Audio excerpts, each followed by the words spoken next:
In English, you can say one simple sentence, I disagree with you. In Vietnamese, you can't, because before you speak, you have to calculate. Are they older than you? Younger? Higher status? Family? Stranger? There is no universal word for I. There is no single word for you. Every sentence forces you to position yourself inside a social hierarchy. The language itself builds rank into speech. And here's the twist. When it's time to close a business deal, that hierarchy often flattens instantly. I'm John, a Vietnamese-American living here full-time. And when I first moved back, I thought my Vietnamese was decent, until I tried to say something simple. I think you're wrong. In English, that's neutral. In Vietnamese, it's a landmine, because I can't just say I. If I'm speaking to someone older, I call myself em. If I'm speaking to someone younger, I call myself anh.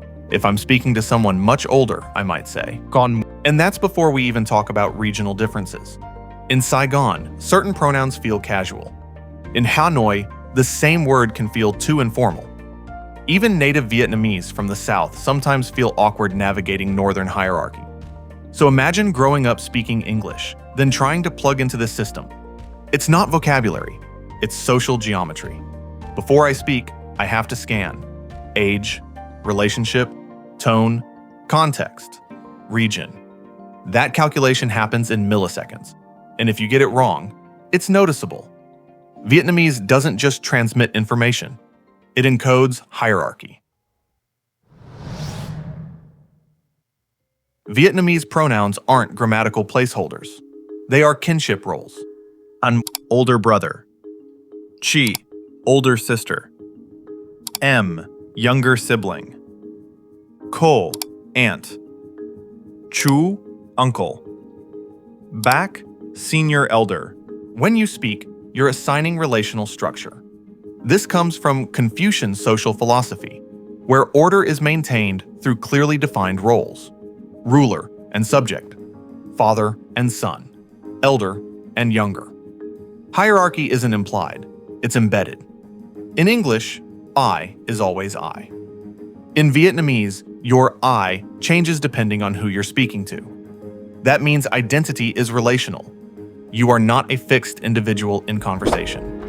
You are positioned relative to the other person. The language forces awareness before expression, and that shapes behavior. But here's where it gets interesting, because this structure looks rigid, until money enters the room.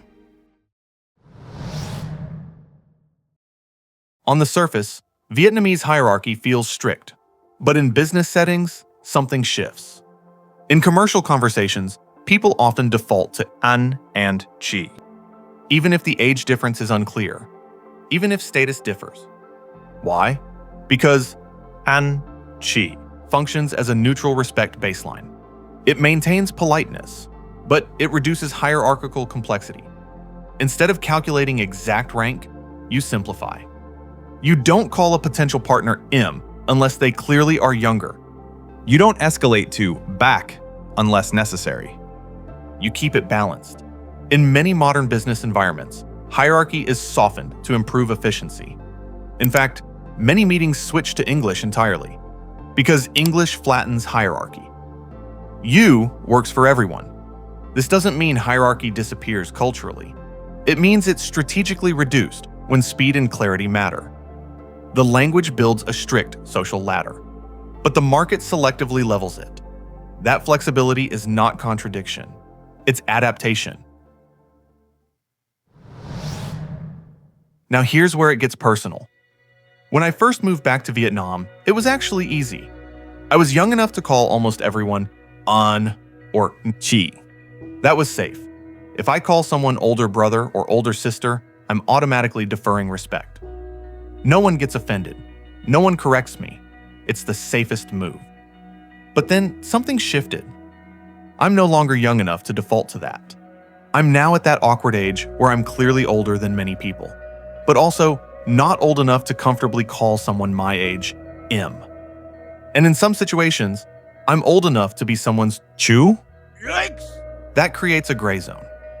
When I meet someone who looks roughly my age, maybe 3 to 5 years difference, I hesitate, especially because upbringing, lifestyle, and environment change how age presents. Someone 3 years younger than me in Vietnam might look older. Someone my age might feel younger in status or tone. So now I'm doing mental math mid-conversation. Are they older? Younger? Do I use an, em? Or in certain contexts, even gone? And if I guess wrong, it's not just a small mistake. It signals that I misread the relationship. Add in my slightly American accent, and the awkwardness multiplies. Sometimes I pause before a sentence, not because I don't know the words, but because I'm calculating who I'm supposed to be in that moment. That mental calculation never exists in English. In Vietnamese, it's constant, and that assessment habit shapes more than conversation. It builds a culture trained to evaluate hierarchy before action. This linguistic structure trains cognitive habits. Before speaking, you evaluate context. Before asserting, you evaluate rank. Before disagreeing, you evaluate risk. That doesn't make Vietnamese society rigid. It makes it calculated. And here's the bigger insight. The same country that forces hierarchy in speech can flatten hierarchy in business. The same culture that requires careful relational positioning socially can become highly pragmatic economically. Vietnam runs dual systems. Traditional in structure, flexible in execution. Hierarchy is preserved socially, neutralized commercially. That adaptability helps explain something deeper: how Vietnam can maintain Confucian social norms, while simultaneously integrating into global capitalism at high speed. It looks contradictory. It's not. You would think a language this hierarchical would create a rigid business culture. It doesn't. In Vietnam, you can't say "I" without calculating rank, but you can close a factory deal over beer. That's the paradox. A society that embeds hierarchy into everyday speech can operate with surprising fluidity when money is on the table. You'll see multi-million-dollar agreements discussed on tiny blue plastic stools, over beer, over plates of grilled meat, through something called "nhô." It looks informal. It looks chaotic. It looks unprofessional, but it isn't. Because hierarchy governs speech. Trust governs business. And trust here isn't built through paperwork first.